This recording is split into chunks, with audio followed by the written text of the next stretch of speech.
Hi again, everyone. I'm Ollie Matthews. This is the Narcissistic Resistance, and this resistance video is sponsored by contribution from Ciara.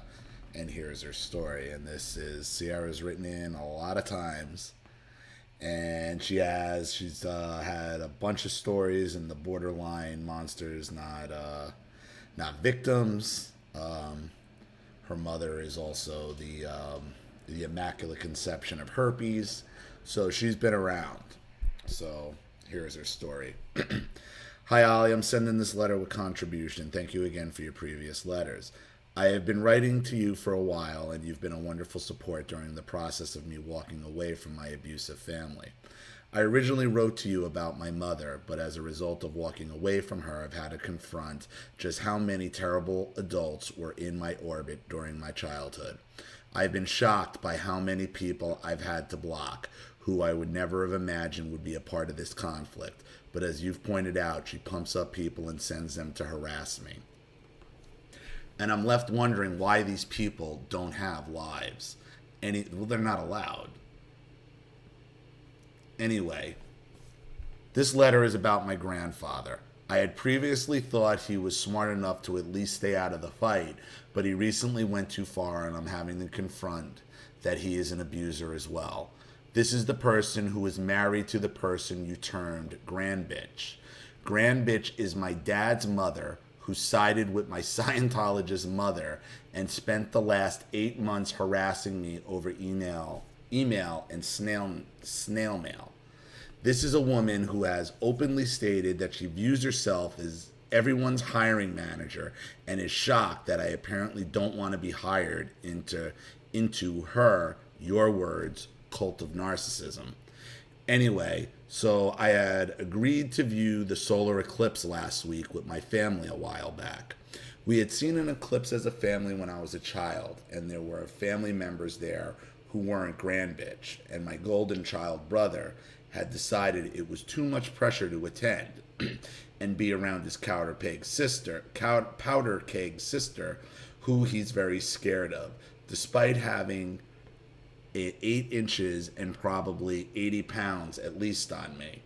I had told them I had a +1 and had been told there was a dinner reservation for 9 people at 8 p.m. the night before.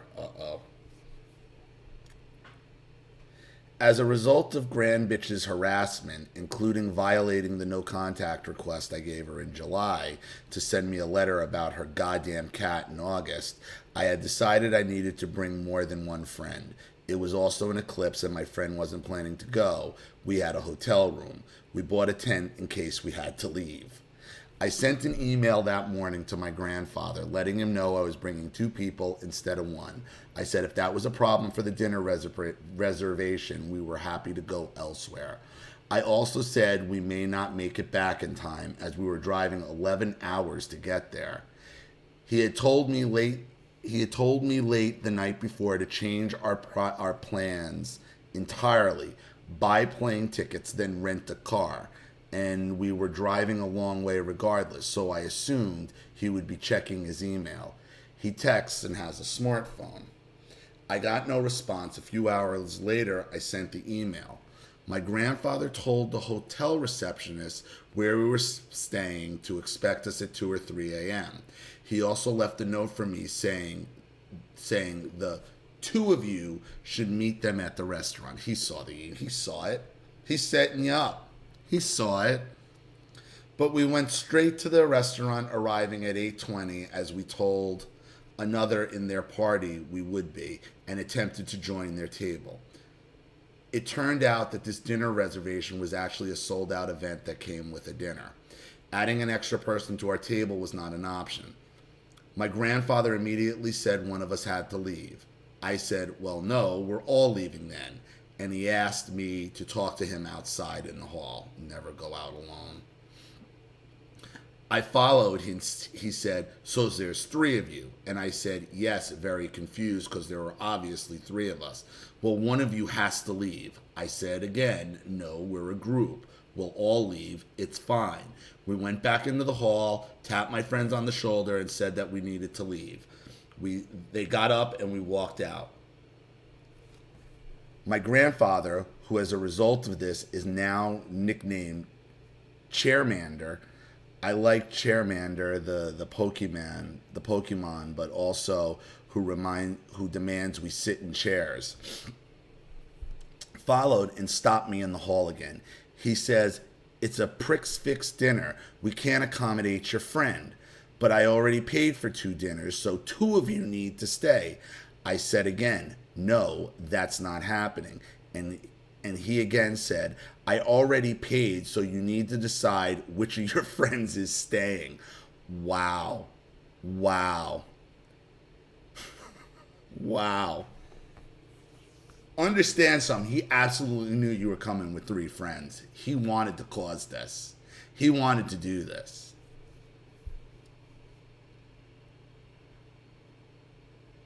One of your friends need to leave. 2 of you need to stay. We may have had this exchange a couple times in a row. It took me a second to even process. At this point, a woman came up and loudly shut the glass door to the hall where this lecture was taking place, glaring at us. I said at that point, "We're leaving because I don't want to cause a scene." I said it loudly so anyone listening then expect me to leave, and ideally would intervene if he attempted to stop me from leaving. He finally let us just go. We immediately went to a local restaurant and had a beer because holy fuck, that whole experience was ridiculous. My 2 friends says they were surprised by my restraint and how quiet and firm I stayed for most of it. They felt he was out of control. No one in my family who was there, which includes Grandbitch, my dad, my stepmom, and my aunt, intervened.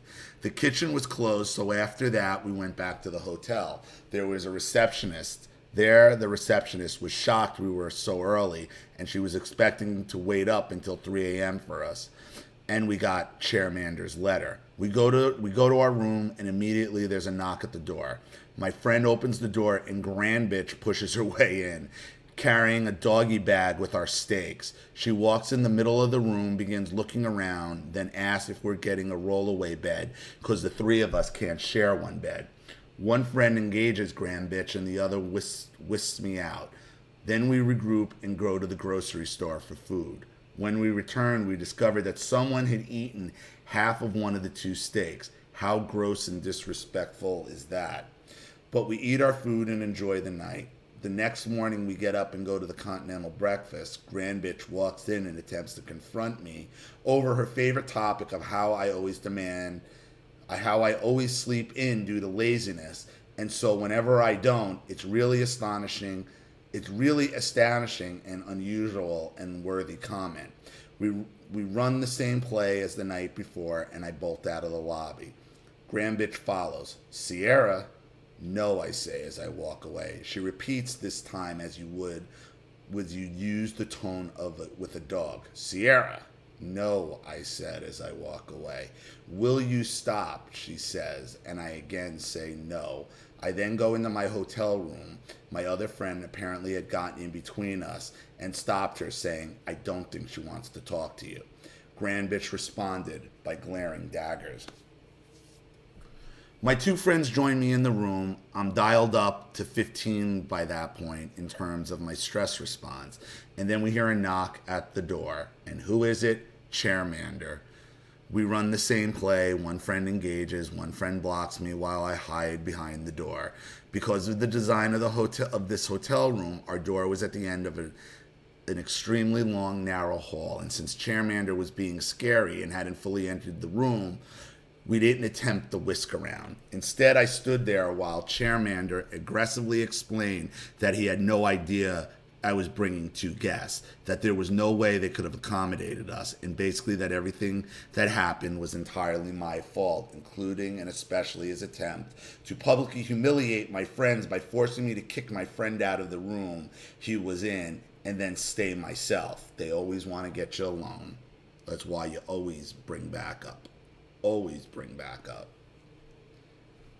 I should mention at this point that this is not the first time Chairmander has pulled this shit. My late fiance, who passed away last summer, had stayed at their house with me in late 2015 one weekend. They were vacationing somewhere. During his stay, he dropped a receipt for illegal medication he took for his obvious disability. My grandfather found the receipt and came up with some elaborate reason why my friend's completely legal possession of a common medication at his house was somehow a threat to a security clearance he'd held many years ago before he retired. Then he waited for months. The following Easter, 5 months later, he waited for my fiance to drive several hours to meet us at his house, spend the night at the place I was also staying, and attend the function the following day. However, as soon as he arrived, my grandfather confronted us.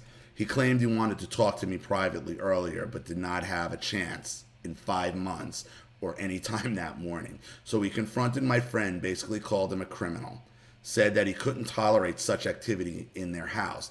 My fiance was a military kid with security clearances, with security clearances, and was having none of this nonsense. I foolishly sided with them against my guests for reasons that seem like wisps today in light of his passing.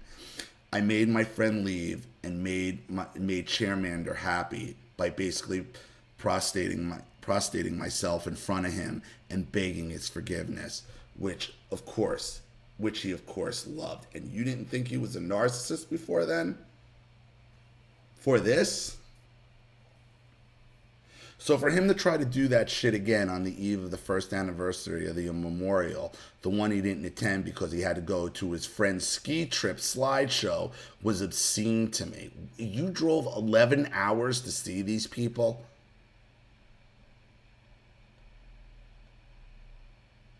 Like, I get that he showed up with an extra person and that wasn't an option to attend the event. But I also said that it was okay with us in the email. And even if he didn't get the email, he could have just let us quietly and quickly leave like we tried to do. He definitely got the email. I feel like he engineered the whole situation, thinking he can use not getting the email as some kind of alibi for his plan to extract narcissistic supply from me via public humiliation, making me choose between my friends and making me send a friend away, making me act like it was all my fault, and then making me sit there for the rest of the event looking sad and ashamed. It makes me so angry. No, Ciara, I mean, maybe that's a small part of it, but it's all about isolating you from your friends. Your family blames you for all this. Say you're being brainwashed. Your mother claims whatever therapist you're talking to, meaning me, right?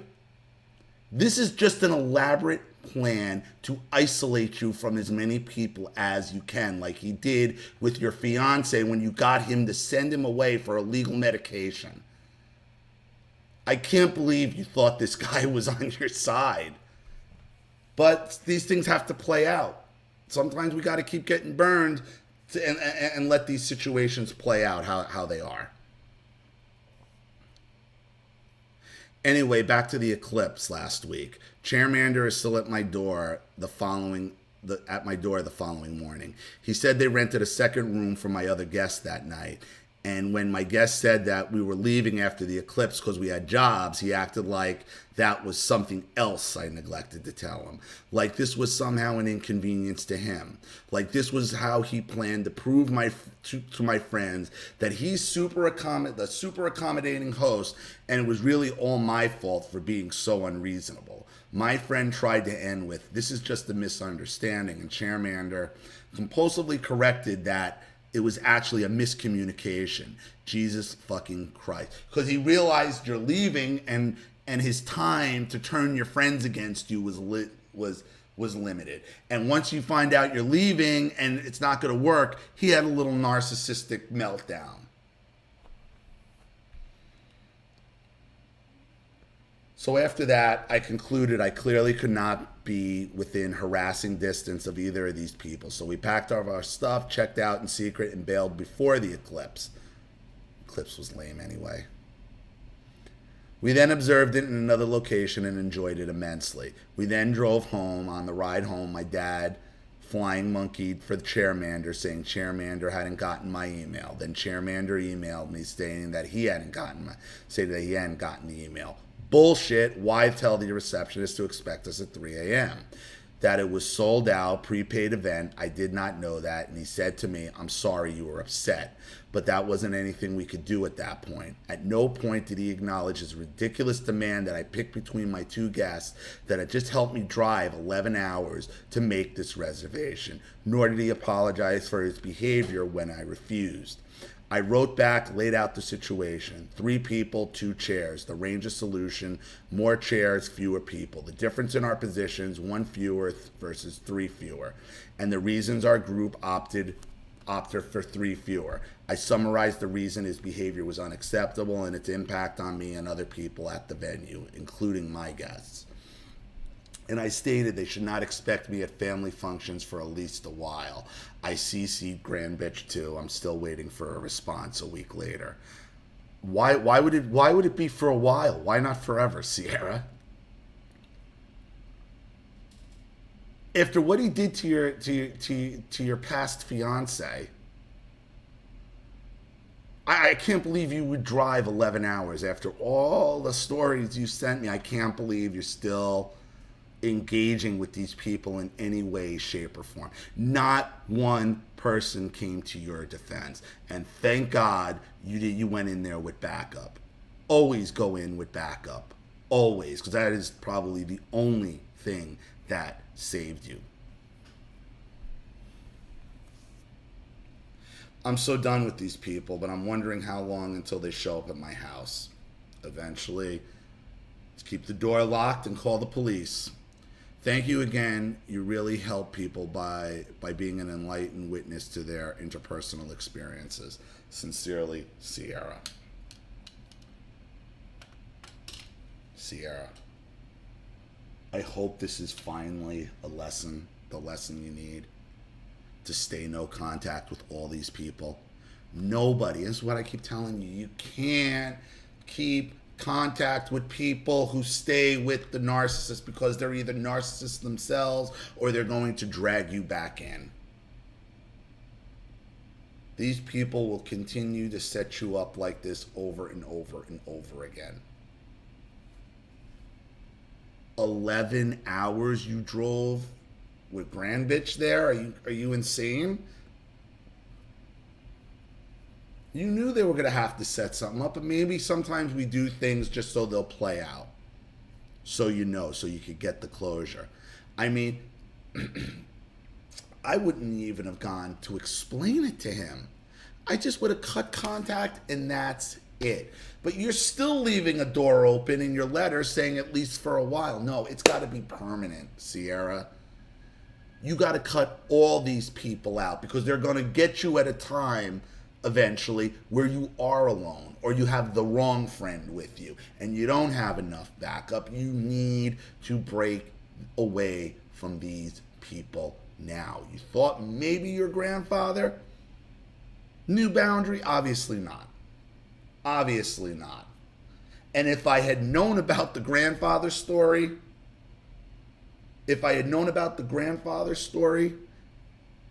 I would never have advised you, and I didn't know you were going to this, but I would never have advised you to have any contact with this dude whatsoever. Ever, ever, ever. That is so disgusting what he did. And is so calculated and purposeful and full of shit. And quite honestly, I think he could probably be the main narc, pulling everybody's strings. Grand Bitch, immaculate herpes girl, all of it. Borderline monster. Ciara, you gotta stay away from these people. Permanently. So, thank you again for another contribution, Ciara, and thank you for another story. I really appreciate it. Hope this helps. Thank you to everybody watching. Please leave any opinions or advice in the comments section below.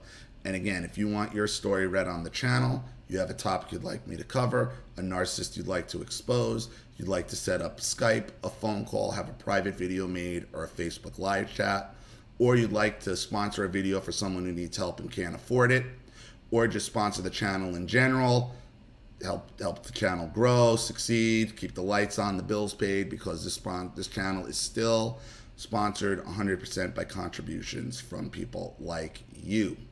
So you know what to do with the PayPal and email links in the description box. And if you're still unclear, wait for the instructional video link to pop up on the screen at the end of the video to walk you through all of that. Please like and share this video wherever you can. Subscribe to my channel if you haven't. And be sure to click the subscription bell to be notified of all my video uploads. I'm Ollie Matthews. This has been the Narcissistic Resistance. Take care.